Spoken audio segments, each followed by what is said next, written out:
gabar dhowr iyo toban jir ah oo cisbitaal loo dhigay kadib markii ay dhunkasho la aaday libaax indha adka weligaa ma maqashay mahmaahda inta badan koonfurta aad looga isticmaalay libaax leerta jiifa maxaa loo labaa ma maqashay ha macnaheedu waxa waaye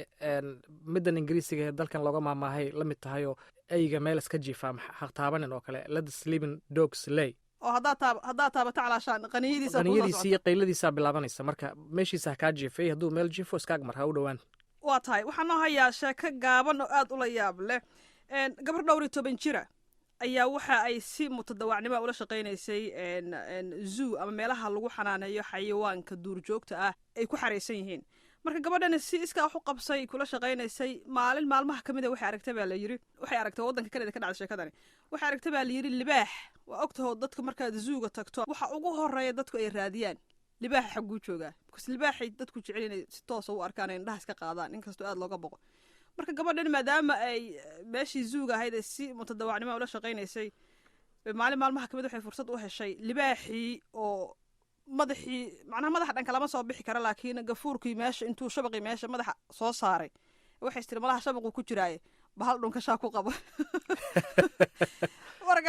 warkaa maxaa ka raacay waa meesha sheekada iga raacdo libaax leerta jiif maxaa loo labaa bal libaax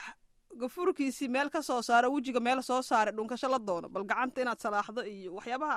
xoogaa xad bay kala leeyihiin laakiin waxay istiri dhunkasho ku qabo oo ha lagaa sheekeeyo waxaad ka sheekayso libaax baan maalin dhunkada taariikhda ha kuu gasho marka maxaa ku dhacay marka maxaa libaax ka fili lahayd gabadhii libaaxii ila ma usoo bixi karo oo banaanka intuu soo aado gabadhii dhan ma soo dafi karo libaax laakiin waa libaax rabaayadna ma galo markaabaa intuu gacmihii meesha kala soo baxay cagaheedii uu ku dhegay markaasuu ciddi kala daalay si kale ma garatid ciddi buu raaxada ku celiyay marka